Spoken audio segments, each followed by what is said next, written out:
Um, it's been a while. It's been a challenging week for myself.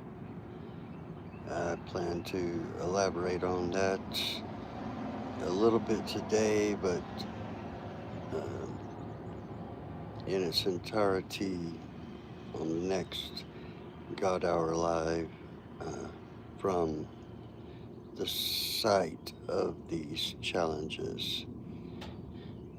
Um, but we've been studying the book of Acts, so let's continue to address the book of Acts and move on to the next chapter. And I believe Acts 24 is where we've left off. So, on that note, King James Version, Acts 24, which is initially captioned Paul before Felix. And after 5 days, Ananias, the high priest, descended with the elders and with a certain orator named Tertullus, who informed the governor against Paul. And when he was called forth, Tertullus began to accuse him, saying, "Seeing that by thee we enjoy great quietness, and that very worthy deeds are done unto this nation by thy providence, we accept it always in all places, most noble Felix, with all thankfulness." I mean, just giving the guy such high praise. I don't want to be too crude, so let's just go ahead and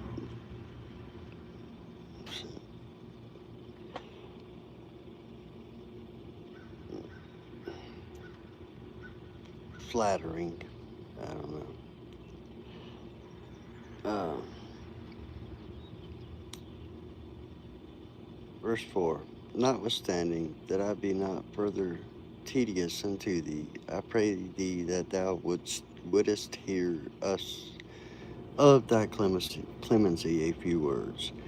For we have found this man a pestilent fellow, and a mover of sedition among all the Jews throughout the world, and a ringleader of the sect of the Nazarenes, who also hath gone about to profane the temple, whom we took and would have judged according to our law.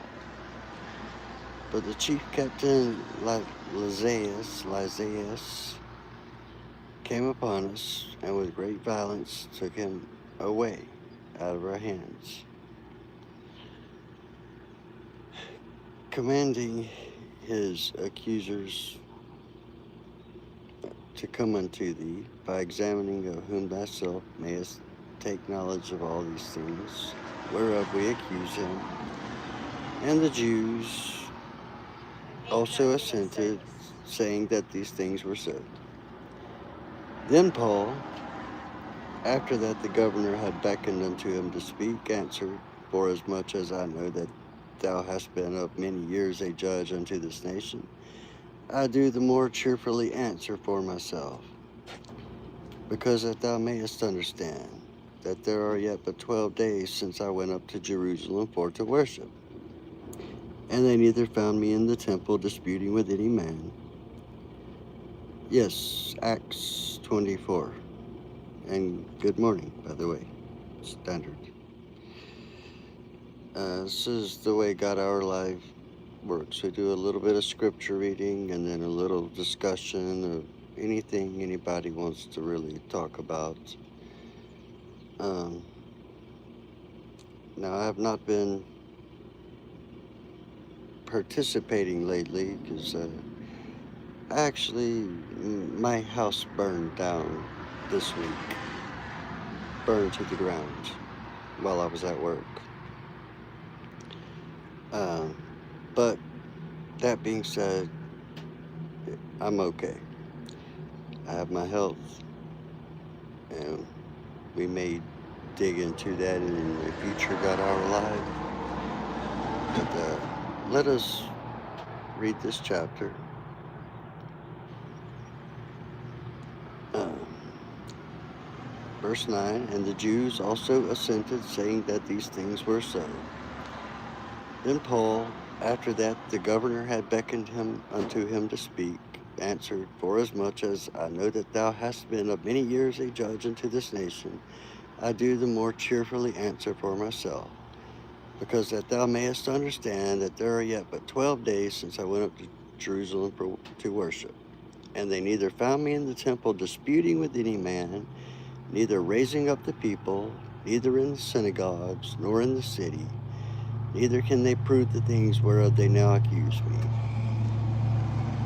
You know, the Jews were determined that Paul should die, and being in the Roman Empire, they're turning him over to governors, and ultimately we'll find to the emperor, who is, I believe, Claudius at this point in history. In any case,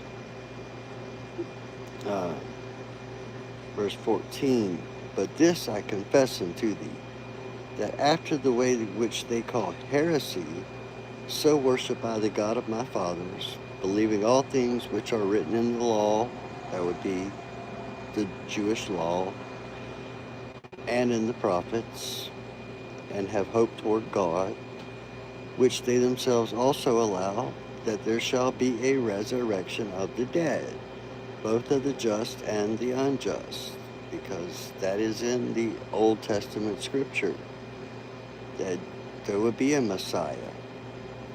But the Jewish people at the time of Christ did not accept Jesus as the Christ.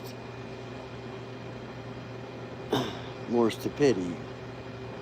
And if any of you are not familiar with Paul, you know, it's formerly known as Saul. He persecuted Christians by the thousands. He had them thrown in prisons, many clearly beaten, tortured, probably murdered, or executed.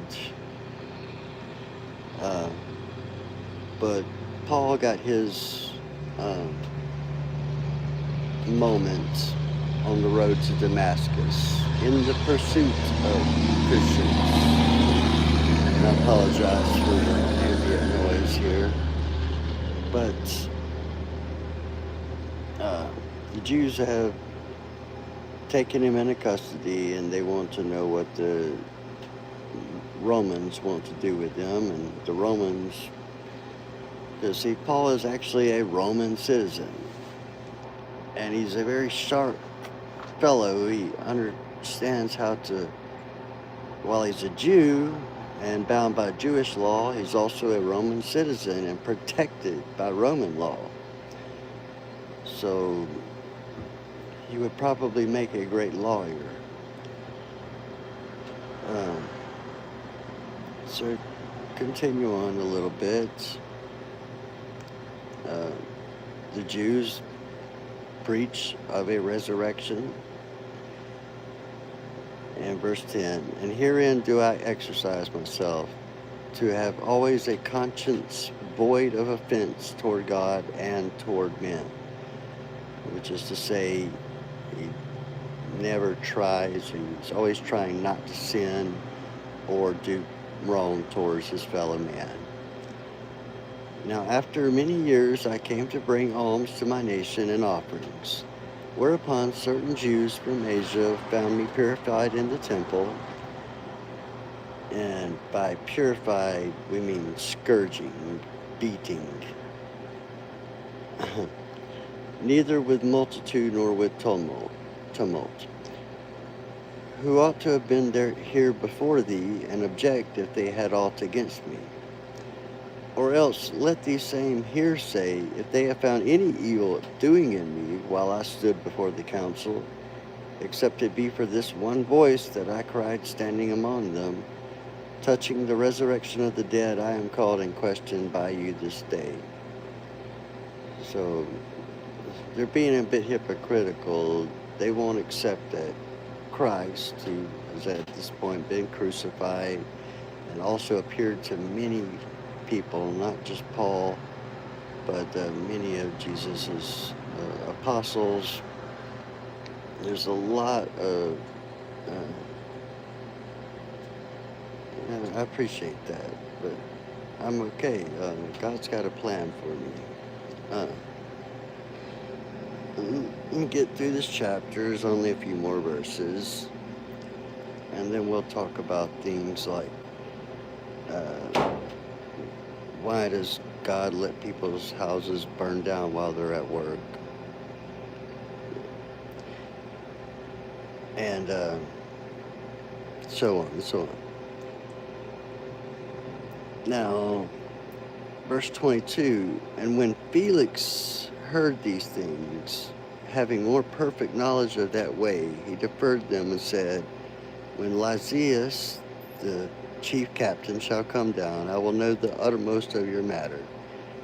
And he commanded a centurion to keep Paul and to let him have liberty, and they should forbid none of his acquaintance to minister or come unto him. And I know the King James Version language is tricky, but that is to say, Felix, who I believe is the governor of this part of, I'm not sure where he's at, Jerusalem maybe?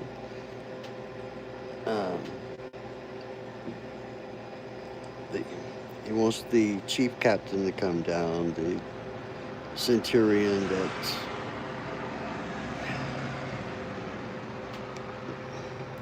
excuse me. Let's go back through that. When Lysias the chief captain shall come down, I will know the uttermost of your matter. Felix is talking about when I hear from the chief captain, then I'll know. And he commanded a centurion to keep Paul and to let him have liberty. He can have visitors. He doesn't really think he's done anything wrong. You know, it's not inciting riots. He's being very peaceful, very mild. There's only one person that's really antagonizing Paul, and that's the Sanhedrin, or the leader of the Sanhedrin, the Jewish council. But they have no evidence of his claims. Sure. My friendship is available to any that wants. Verse 24, and after certain days, when Felix came with his wife Drusilla, which was a Jewess, he sent for Paul and heard him concerning the faith in Christ. And as he reasoned of righteousness, temperance, and judgment to come, Felix trembled and answered, Go thy way for this time. When I have a convenient season, I will call for thee. He hoped also that money should have been given him of Paul, that he might loose him, pay his bail, so to speak, whereof he sent for him the oftener and communed with him. But after 2 years, Porcius Festus came into Felix's room, and Felix, willing to shew the Jews a pleasure, left Paul bound. So Paul is in prison. Now, up until this point, in the previous 20-something chapters, everywhere Paul went, he escaped capture, whether it be with help from angels or the Holy Spirit itself.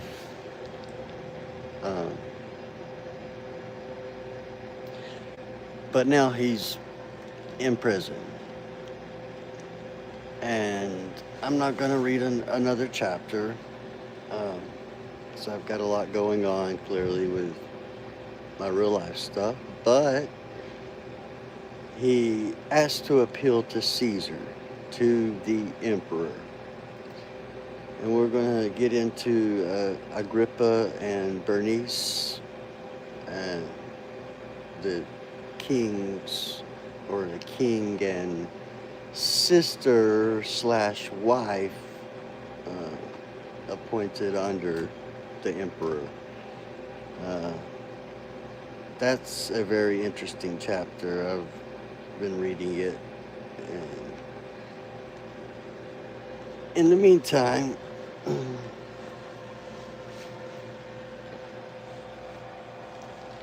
I'd like to engage in some dialogue if anybody is willing.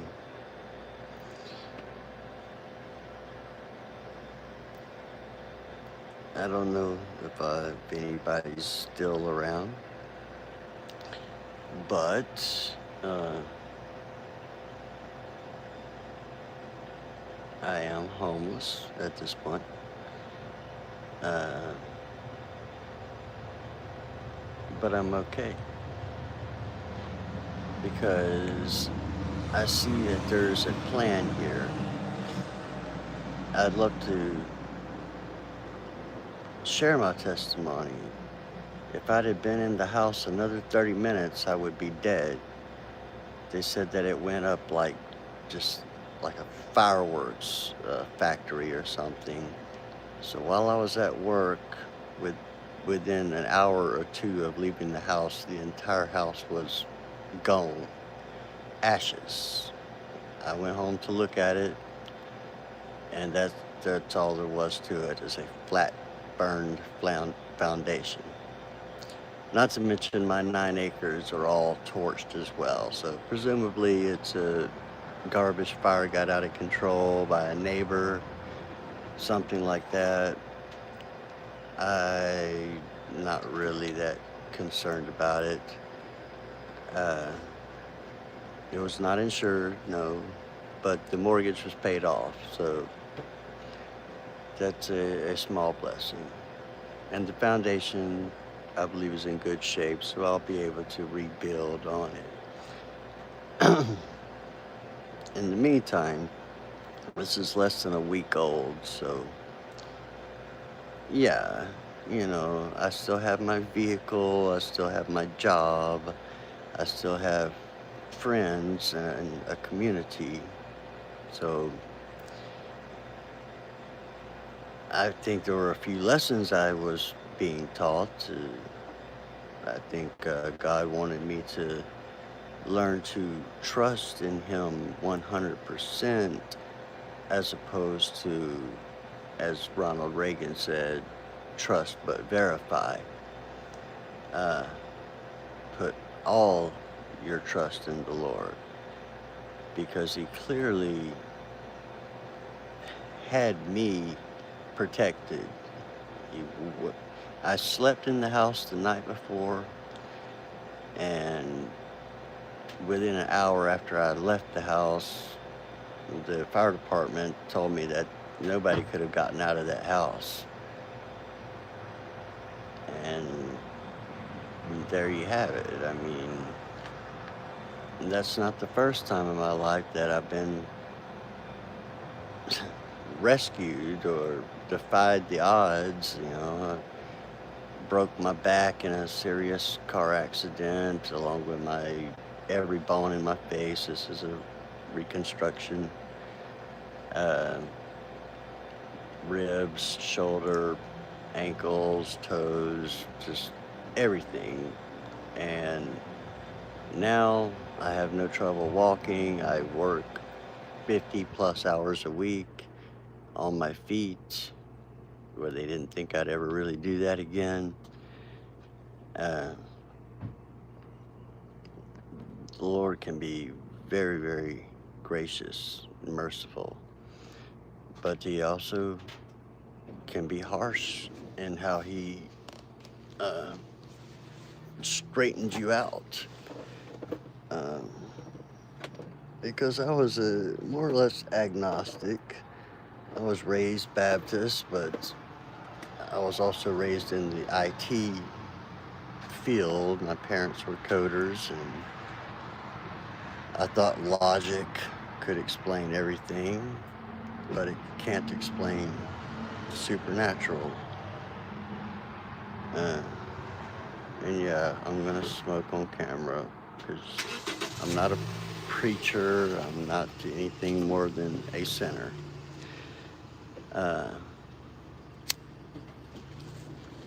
And I've come a long way. If this is the only drug I have to worry about nowadays, I've come a long way. Because after that accident, they had me on every pain pill on the market and so on and so on. So before somebody gives me grief for smoking a cigarette, please try to understand that I kicked heroin and everything else. Like, I think I can be entitled to a little coffee and cigarettes, at least in the morning. Uh, yeah, I'm actually contemplating building a chapel on the foundation and registering it as a church. And my barn was spared, and I have a lot of building materials in there, and I have relatives that are carpenters, and I have friends that are plumbers, and I can do the electrical, uh, as well as, wire it up or fiber or Ethernet and all that kind of good stuff. So I feel like this was God's plan, is to get rid of that house, which I was really too much house for one person to take care of, and to teach me a little more humility, to teach me how to accept charity. I'm not asking for charity from you guys, but from my neighborhood, my community. Uh, it's much easier to give charity than to accept it, in my experience. It may be different for other people. Hey, Peanut, how are you, man? This is killing me, Rob. What's killing you? Finally said something about you can have to teach you how to do a reset. Whatever that means. All right. Now I'm trying to get the money. Well, I'm doing my God Hour Live. Huh? I'm doing my ministry. Oh. This is a store brand, Montego's. You probably haven't seen them in India.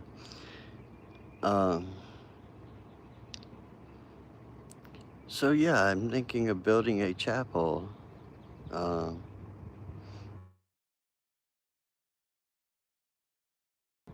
Okay, we're back.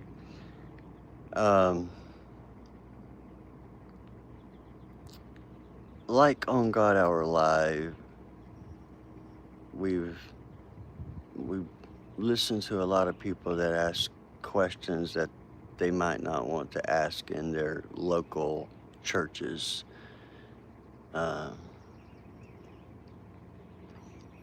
Things like questions about marijuana or homosexuality.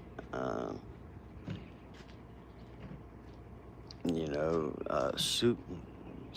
I don't think on YouTube you're allowed to say the S word, but you know what I mean. Taking one's life. The tough questions that you might not want your neighbors to hear you asking. So I'm thinking of a place for people that have lived a life of sin, that don't want to be judged when they come to worship, or just learn, see if maybe Christianity is right for them without forcing them or trying to beg them or trick them into, because Christianity it's bothering me the way that I see Christians acting nowadays. They're very closed group. They meet on Sunday, but they go and sleep around with other people's wives and stuff like that, and then they come to church on Sunday and they think they're just great. And that's not all of them, of course, but that's not that's not what Jesus was doing. Jesus was sitting down with the prostitutes and the thieves and the money lenders and uh, breaking bread with them and showing them love and accepting them and guiding them. And these people that, like myself, who have been in extreme states of addiction, extreme states of depression and loneliness, uh, have probably felt that they were lesser people, like they were worthless. But that's not the case. Everybody has value. So that is our goal for God Hour. We're going to actually get a brick and mortar or wood and nail building for it here in Alabama. We'll continue to operate online, but I plan to pursue ordainment and hold services on Sundays and hold Bible study on Wednesday or Thursday, and go from there. Make myself a little bedroom in the back of the chapel to live in, and open my doors to anybody that wants to come.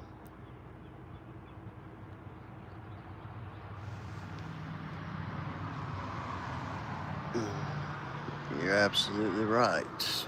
We are all equal at the foot of the cross. It doesn't matter if you're a neuroscientist or whatever, if your job is flipping hamburgers or, working on Wall Street. You can do any job, and serve the Lord. I got to tell people, even though I work at a corporation, capitalist corporation that's very money hungry, I still get to serve my community, and by doing so, serve God. And I make enough money for one person to get by. So I'm content. I don't need more money.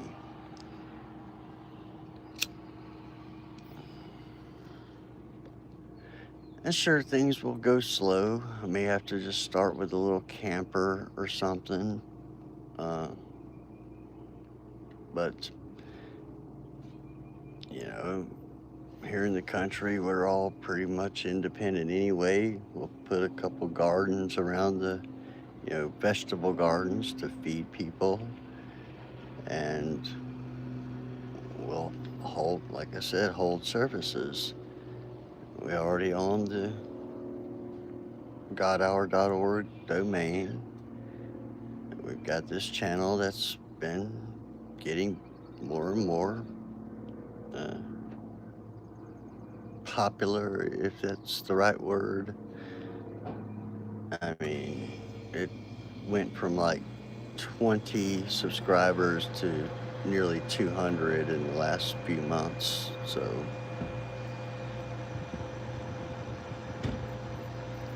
you're right, and I am working on that. But I don't want to do the just Google an ordainment type thing. So I have 3 pastors that I'm consulting with to see what I need to do. Certainly I wouldn't be smoking while preaching, you know what I mean? Uh, and I may not even be the person to do the preaching. Um, it may just start as a Bible study hall. Uh, People can step out and smoke and come back in if they like to. Uh, I don't know. It's all up in the air, but you can imagine. I got up it was before dawn, went to work, and a policeman came to work and said, "Hey, Rob, is there a Rob here?" Yeah, I'm Rob. He said, "Well, I hate to tell you this, but your home no longer exists." So that was pretty shocking, but uh, obviously, Job chapter 1, verse 21, naked I entered this world from my mother's womb, and naked will I return thither. The Lord gave, and the Lord taketh away, whatever. Blessed is the name of the Lord.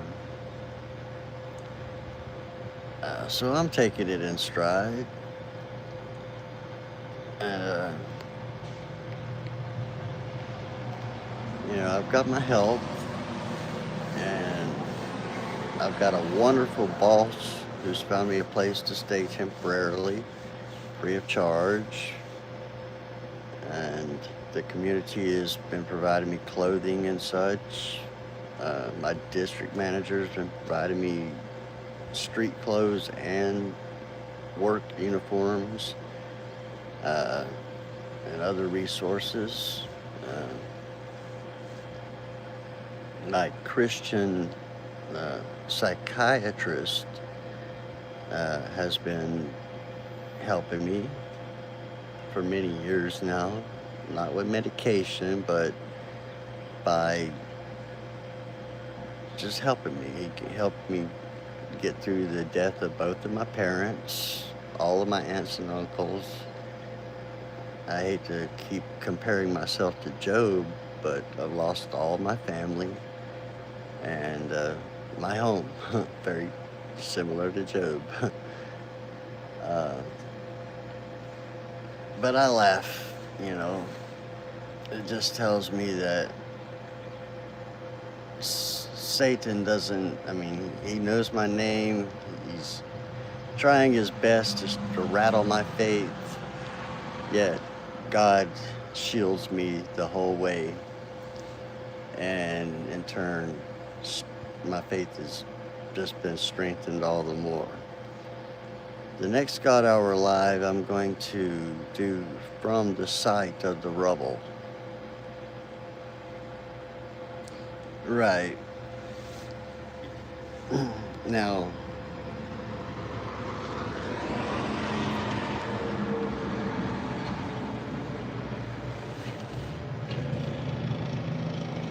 yeah, it was more like, in the case of Job, God and Satan having a little bit of a competition, if you will. And Satan's like, well, he only worships you because you're good to him. And God's like, no, he'll worship me no matter what. And that is what Job did.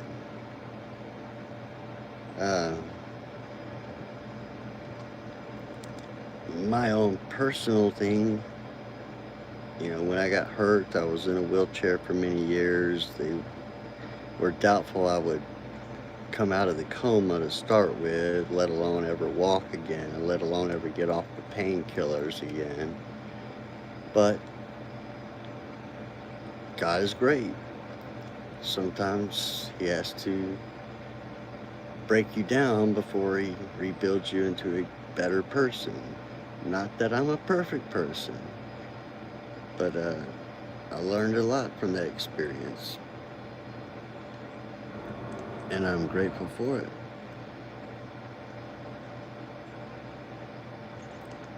to say I'm grateful that my house has burned down.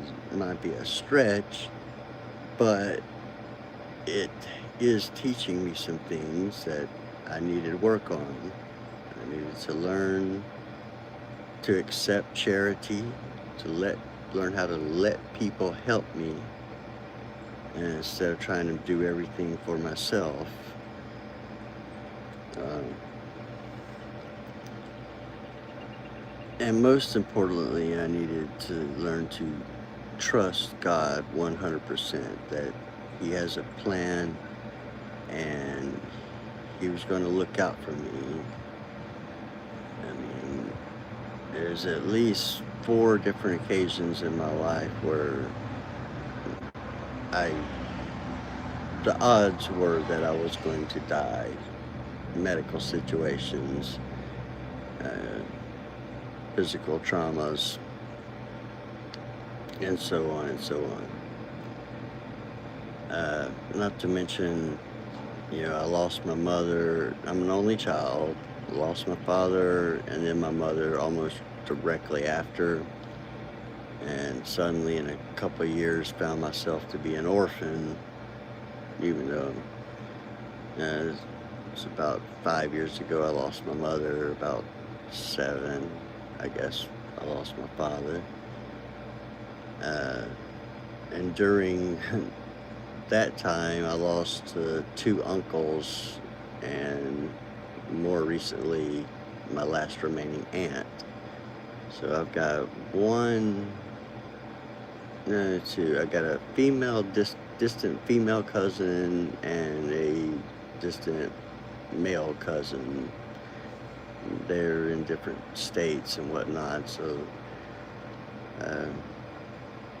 I'm pretty much alone in the community.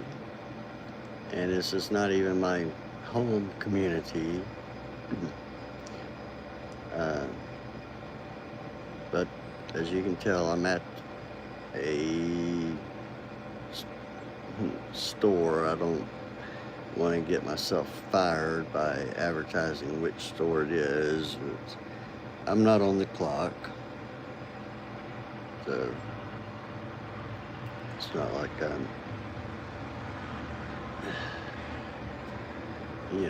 they don't want you talking about religion on the clock to customers and stuff, but I mean, I still do. I don't want to deny my faith. I see their point. I mean, if they were to allow people to, promote Christianity, they'd also have to allow them to promote witchcraft or Wiccan or any other religion, even Satanism, if they, So it's probably best just to keep all of that separate from work. But that doesn't mean I can't use my job as a way to interact with people. I see customers that come in with obvious pain, emotional pain,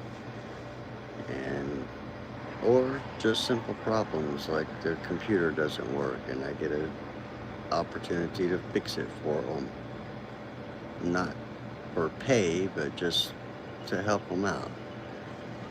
And that's fun. I mean, we're supposed to try to help people with our individual talents. And it's reciprocated. The community helps me. I have people bring me food because they see me working sometimes 14-hour days with no lunch break.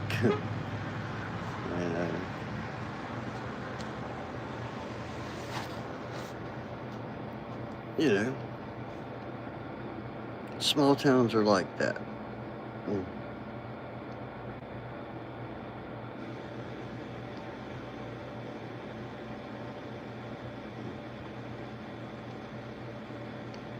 Bruce, are you still with me?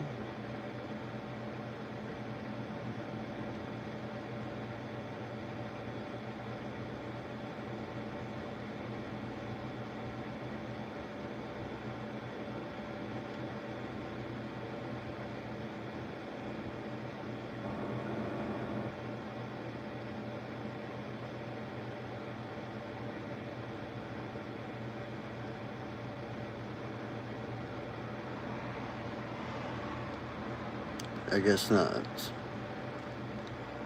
I don't suppose anybody is still in the channel. It says there may be one.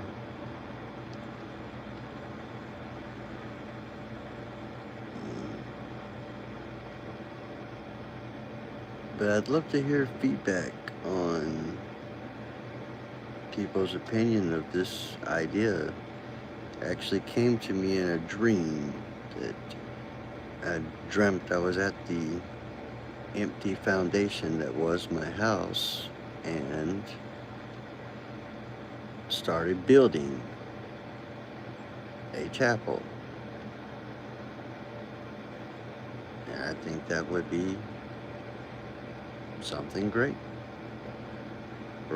Because when I do depart this life, I don't have any kids to leave my property or estate to.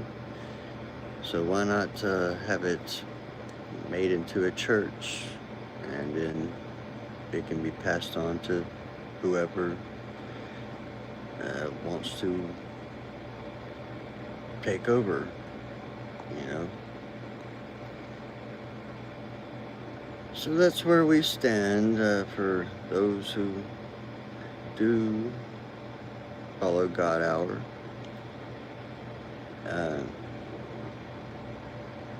We got Easter coming up, so there is that.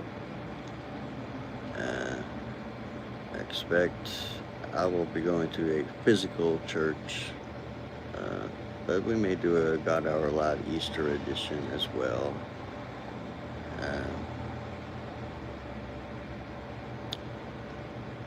In any case, I see people popping in for a few seconds and then leaving. So don't be shy. Say something in chat.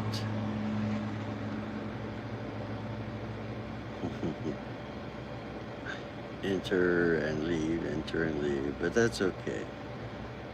I just felt that I needed to reconnect and let people know God Hour is still here. I'm just going through a personal tragedy, you know. I've got to get all these paperwork things situated and figure out a definitive plan, and that's the essence of it. Trust. Let the Lord guide me, and that is how I'm going to approach it.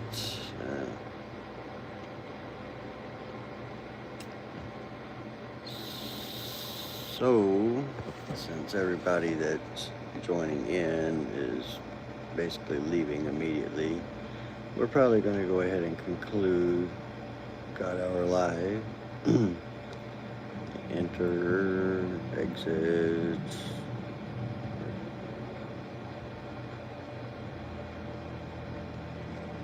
Welcome.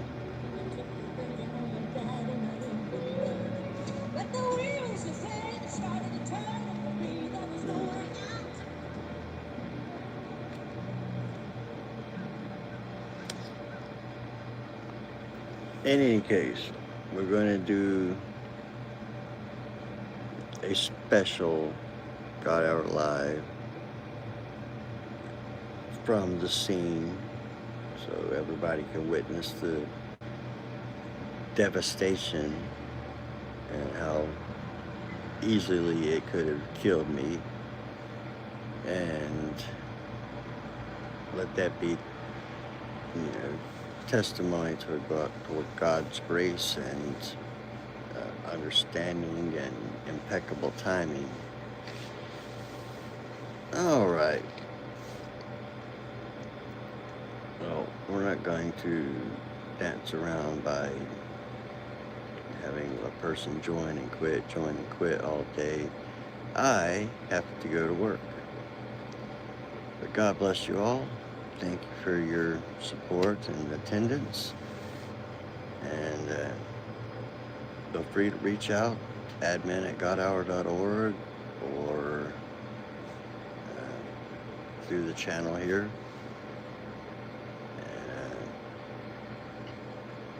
And as I get some of my belongings replaced, then we will be able to set up and do things as we were, and even better. I mean, right now I just need a little time to process losing everything I own except for the clothes on my back. But with that said, I hope you all have a good, safe week, and remember what Easter is all about. It's not about the bunny rabbits and the egg hunts and the marshmallow peeps. The marshmallow peeps are pretty good. I think I might give me a pack of those today. Alright. Well, God bless you. Thank you all. Have a great day. Be seeing you soon. God Hour Short is posted for the day. And see you soon.